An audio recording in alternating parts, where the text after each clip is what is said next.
Hello दोस्तों, कैसे हो आप लोग।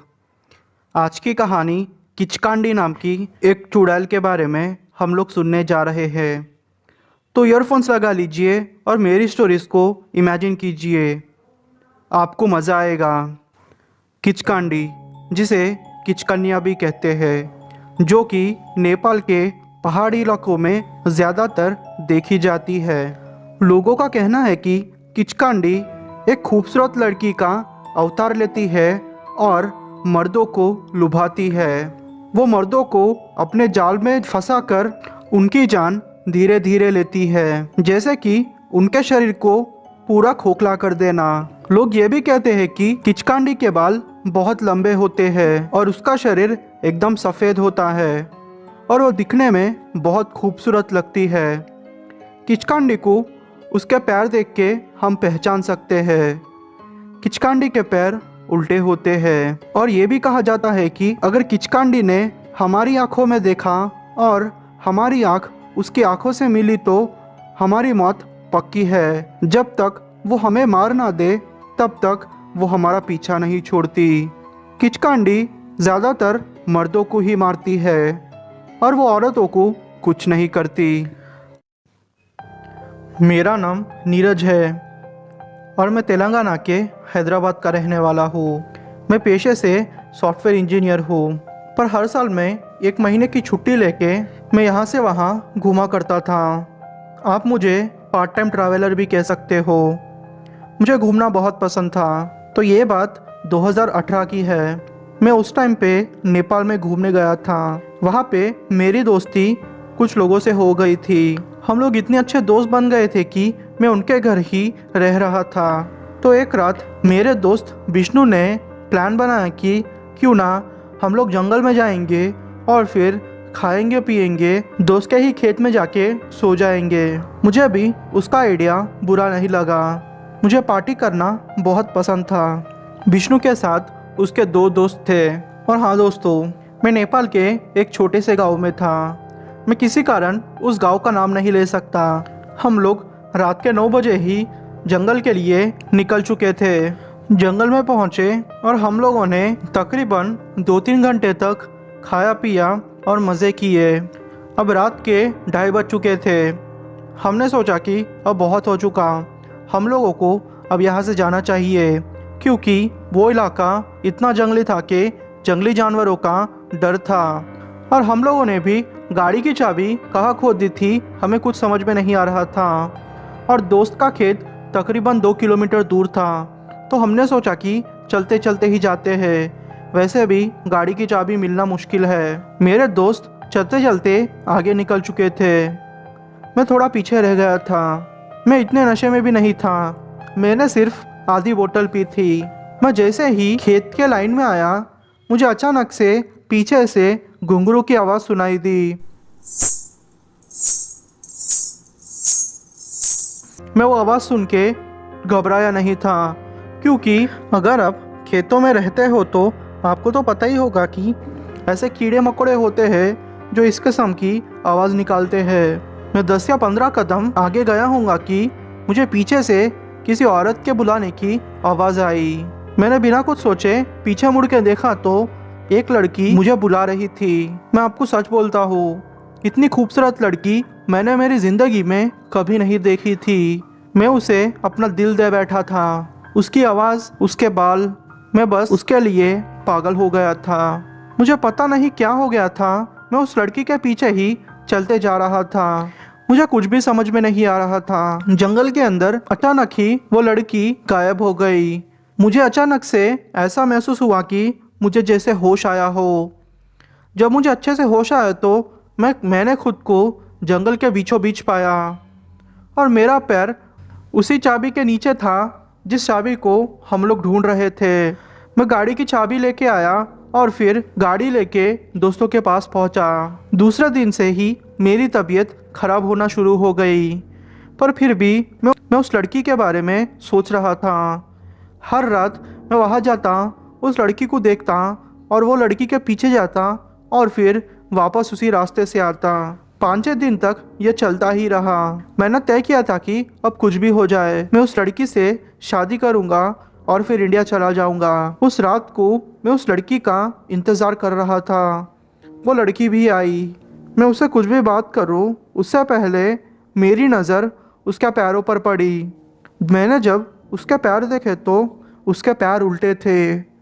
मैं तभी समझ गया था कि चक्कर क्या है, पर मैं उस लड़की को ये पता लगना नहीं देना चाहता था कि मुझे उसके बारे में समझ आ गया है। मैंने भगवान का नाम लिया और वहाँ से भागने की कोशिश की, पर शायद मेरी किस्मत में और कुछ लिखा था।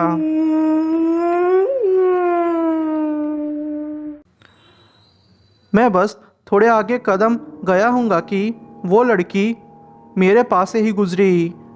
वो लड़की इतना तेज़ भाग रही थी कि मानो सुपर बाइक हो ऐसी। मैं साफ साफ उसके उल्टे पैर देख पा रहा था।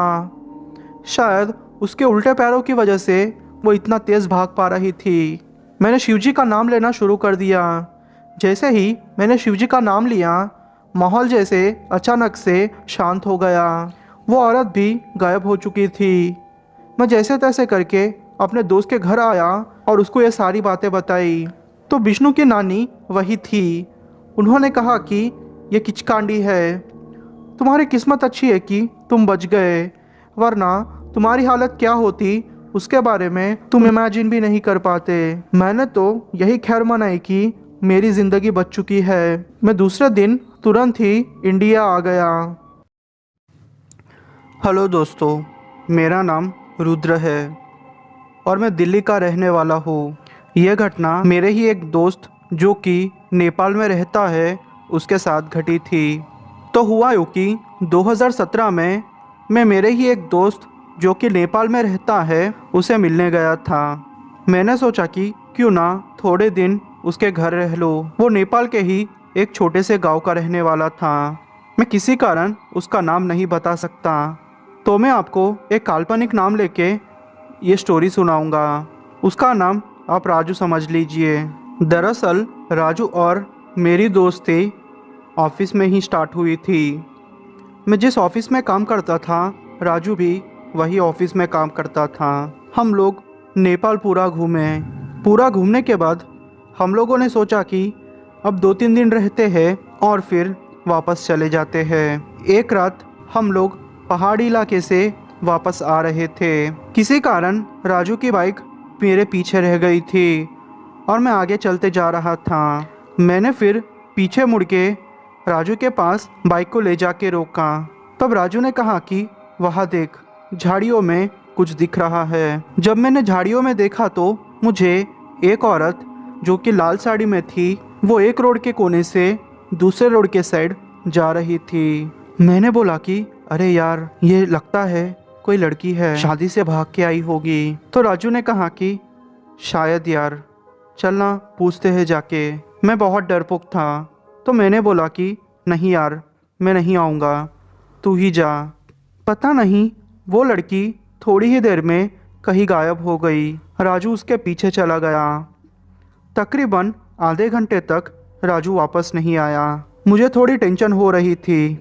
मैंने सोचा कि शायद ये कहीं फंस गया होगा, इसलिए मैं उसे ढूंढने गया। जब मैं उसे ढूंढने गया तो राजू जंगल के दूसरे तरफ वही देखते हुए खड़ा हुआ था। जब मैंने जाके उसके कंधे पर हाथ रखा तो वो जैसे नींद में जागा हो ऐसे बिहेव करने लगा। उसने कहा कि यार, मुझे वो लड़की पसंद है, मैं उसे शादी करना चाहता हूँ। मैंने उसे बोला कि तू पागल है क्या? तू वो लड़की को अच्छे से जानता भी नहीं और ये कैसे कर सकता है तू? उसने बोला कि मुझे कुछ नहीं पता यार, शायद मैं उसे प्यार करने लगा हूँ। वो जिद करने लगा। मैंने भी उसे बहुत समझाया पर वो नहीं समझा। फिर हम लोग वापस आ गए। उसने कहा कि वो लड़की कल से उसी समय पे रोज़ मिलेगी और 2-3 दिनों में हम शादी करने वाले हैं। फिर मैंने कहा कि पागल है क्या, अपनी ऑफिस है और हमें ऑफिस भी पहुंचना होगा। तो उसने कहा कि वो अब काम नहीं करेगा, वो यहीं नेपाल में अपने माँ बाप को खेती में मदद करेगा। मैं वो जवाब सुन के थोड़ा दुखी हो गया क्योंकि उसने वो मुझसे गुस्से में कहा था। मैंने सोचा चलो ठीक है, उसकी खुशी में ही मेरी खुशी है। मैंने कहा कि यार देख, अगर ऐसी बात है तो मैं मेरी भाभी को देखना चाहूँगा। फिर वो भी मान गया। हम लोग दूसरे दिन रात को वो लड़की को मिलने गए। मैंने जब उस लड़की को देखा तो मैं भी जैसे पागल हो गया। वो लड़की बहुत खूबसूरत थी। 2-3 दिनों में राजू शादी करके आ गया। सारे लोग इतने शॉक्ड थे कि राजू को इतनी जल्दी लड़की कैसे मिल गई, पर उसकी ज़िद के सामने घर वालों को झुकना ही पड़ा। अब खेल यहाँ से शुरू होता है। हुआ यूँ कि जिस दिन से राजू ने शादी की थी, उसकी तबीयत उस दिन से ही बिगड़ने लगी। उसके घर में पूजा पाठ सब कुछ बंद हो गया। मैंने सोचा कि मेरा दोस्त है, मैं उसे छोड़ के नहीं जाऊंगा, इसलिए मैंने भी ऑफिस से लीव ले ली। वो दिन ब दिन सूखते जा रहा था। अब उसकी शादी को 4 दिन हो चुके थे। वो लड़की पता नहीं मुझे अलग ही लग रही थी, क्योंकि उसके बाल बहुत लंबे थे और वो ज़्यादातर दिन में कुछ काम नहीं करती थी, पर जैसे ही रात होती वो जैसे एक्टिव हो जाती। 5वीं रात की बात है, मैं दूसरे कमरे में सोया हुआ था।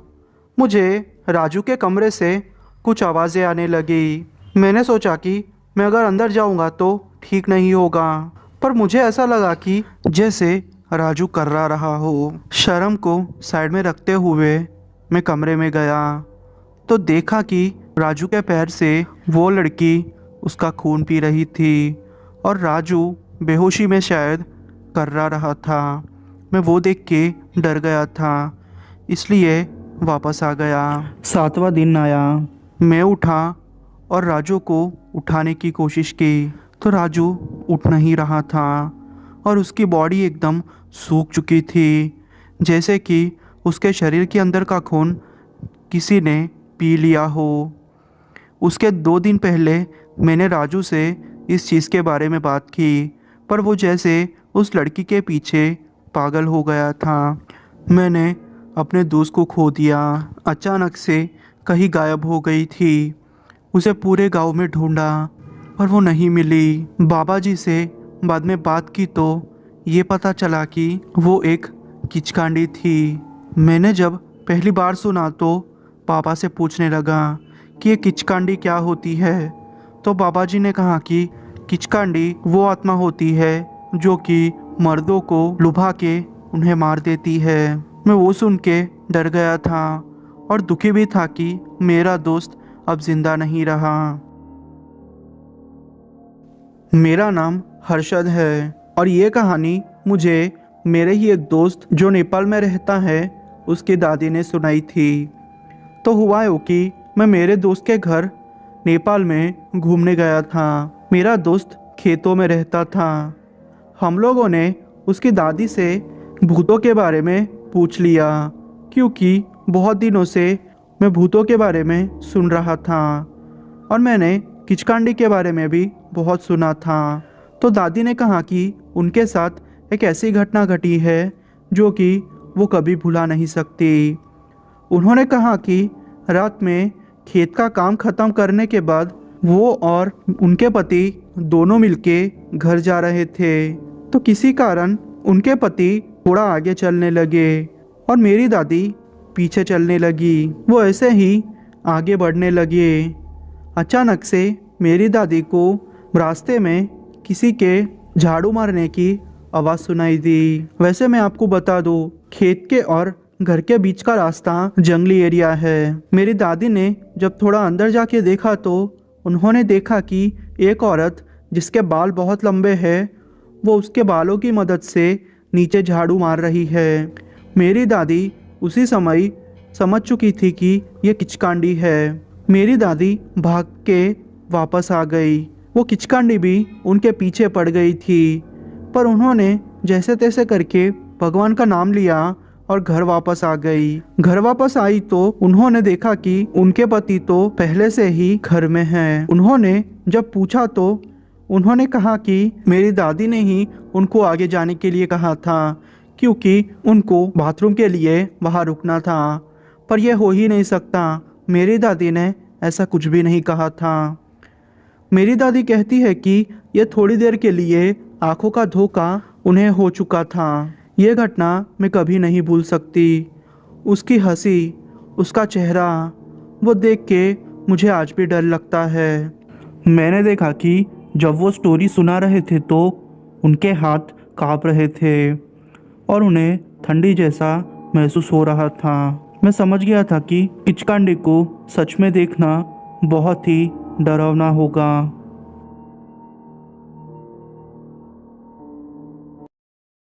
सोचिए कि आप और आपके दोस्त मिलके कहीं बाहर ट्रिप के लिए गए हैं, पर वो ट्रिप आपके लिए सबसे डरावनी साबित हो तो आप क्या करोगे?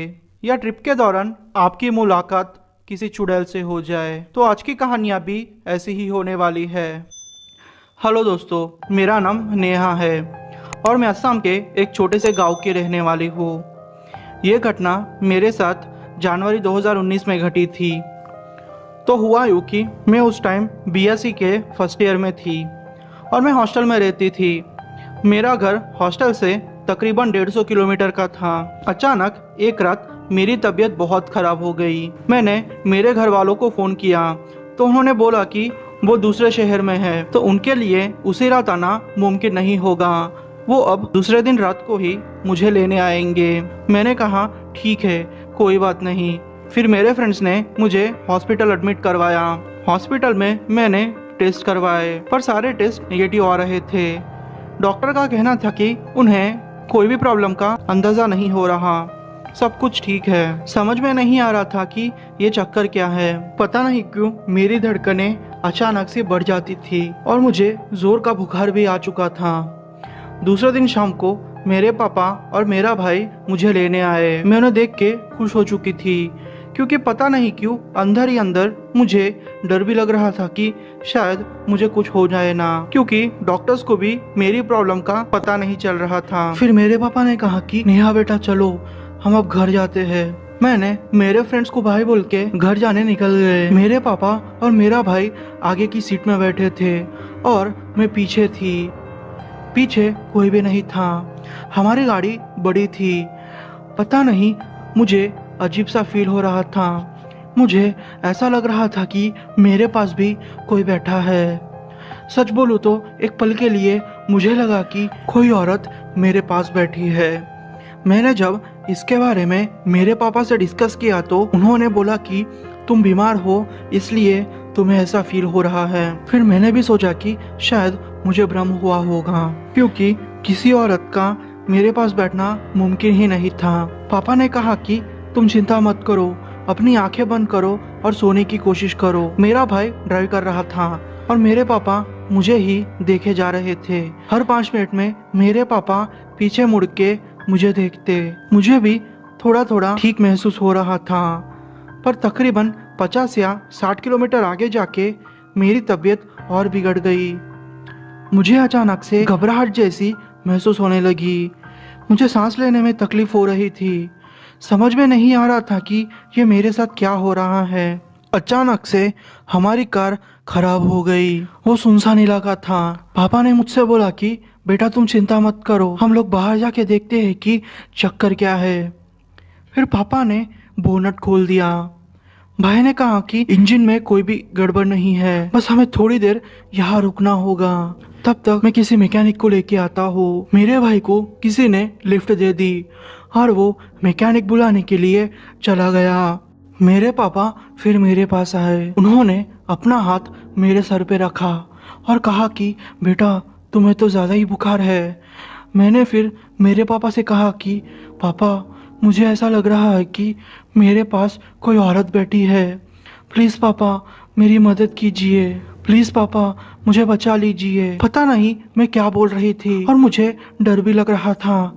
मुझे महसूस हो रहा था कि कोई मेरी बॉडी को टच करने की कोशिश कर रहा है। मैं अचानक से मेरे पापा से लिपट गई। मेरे पापा ने मुझे दिलासा दिया कि मेरे आसपास कोई भी नहीं है, पर फिर भी मेरी हालत खराब ही होती जा रही थी। एक पल तो ऐसा आया कि मैं बेहोश हो गई। जब मेरी आँख खुली तो मेरे पापा ने कहा कि तुम 15 मिनट तक बेहोश थी और पता नहीं बेहोशी में क्या बड़बड़ा रही थी। मैंने फिर मेरे पापा से कहा कि पापा मुझे तो कुछ भी याद नहीं है, मुझे तो बस इतना याद है कि मेरी आँख बंद हुई और जब खुली तो आपसे ये सुना कि मैं 15 मिनट बेहोश थी। मुझे कुछ भी समझ नहीं आ रहा था। थोड़ी देर के बाद मेरा भाई मैकेनिक को लेके आ गया।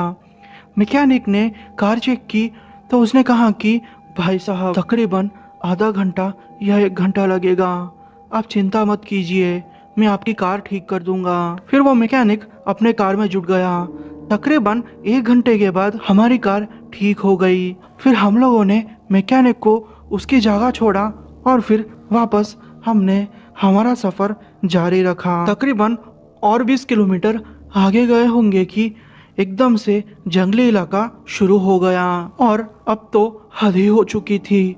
मुझे एक औरत सच में मेरे पास बैठी हुई दिखाई दे रही थी। वो मेरी तरफ देख के हंस रही थी। उसने सफ़ेद साड़ी पहनी थी। उसका शरीर जल चुका था, उसका चेहरा जल चुका था, उसकी आंखें चमक रही थी। अब मैंने ज़ोर से चिल्लाना शुरू कर दिया। मैं इतना ज़ोर से चिल्लाई कि शायद मेरे पापा के कान ही फट गए होंगे।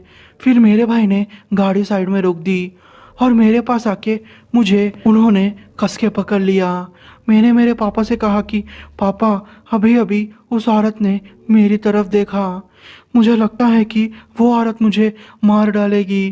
प्लीज़ पापा, आप मेरी मदद कीजिए। मेरे पापा ने कहा कि तुम सपना देख रही हो बेटी, तुम सोई हुई थी। पर मैंने कहा कि पापा, ये हो ही नहीं सकता, मैं जाग रही थी। पर पता नहीं मेरे पापा एक ही बात को रिपीट करते जा रहे थे। अचानक से मेरे पापा के तेवर बदल गए। वो ऐसे एक्ट कर रहे थे जैसे वो मेरे पापा ही ना हो, और मेरा भाई भी ऐसे ही बिहेव कर रहा था। उन्होंने फिर आगे गाड़ी चलाना शुरू कर दिया।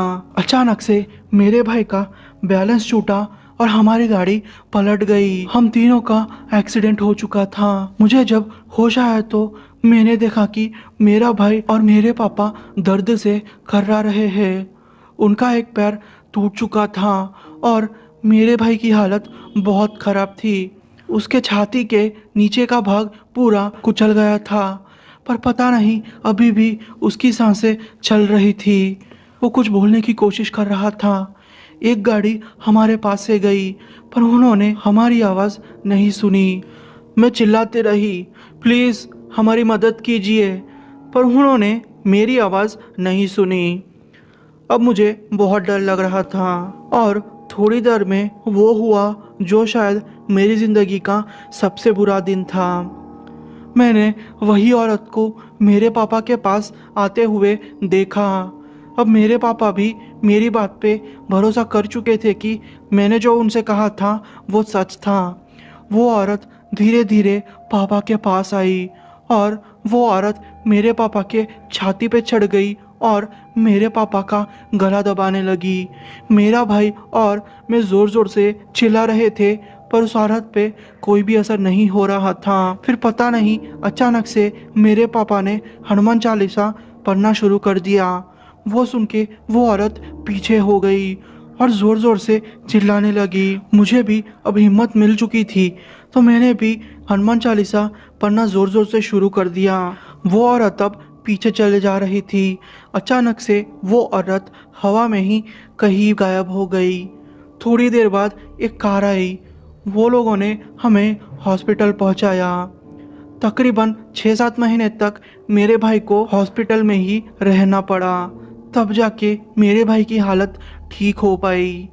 उसका पैर काम नहीं करता और मेरे पापा भी एक पैर से चलते हैं। उस रात ने हमारी ज़िंदगी खराब कर दी थी। हम लोगों ने फिर पंडित जी से पूछा तो उन्होंने बोला कि आत्मा मेरे पीछे पड़ी थी। उसने हॉस्टल से ही तुम्हारा पीछा करना शुरू कर दिया था और तुम्हारे पापा ने उस औरत को पहले ही देख लिया था, इसलिए वो एक्ट कर रहे थे कि जैसे उन्हें कोई भी फ़र्क नहीं पड़ता, क्योंकि उन्हें भी पता था अगर उस आत्मा को थोड़ी भी भनक हुई तो वो सबकी जान भी ले सकती है। और जब उसे मौका मिला तो उसने तुम लोगों पे हमला कर दिया। ये तो भगवान की कृपा है कि तुम लोग जिंदा हो, वरना शायद तुम लोग मर जाते। पंडित जी ने मुझे एक लाल धागा दिया और उन्होंने कहा कि ये धागा तुम पहने रहना और उसे कभी भी मत उतारना। तब जाके मेरी तबीयत और मेरा डर कम हुआ। तब से लेके अब तक मैंने धागा पहन के रखा है, पर पता नहीं 2 दिन पहले ही मेरा वो धागा टूट गया। तब से मुझे अजीब सा महसूस हो रहा है। भगवान से यही दुआ करती हूँ कि मेरी तबीयत अच्छे रहे और वो चुड़ैल से या फिर किसी भी भूतिया शक्ति से मेरा सामना ना हो। बस भगवान से यही दुआ है मेरी।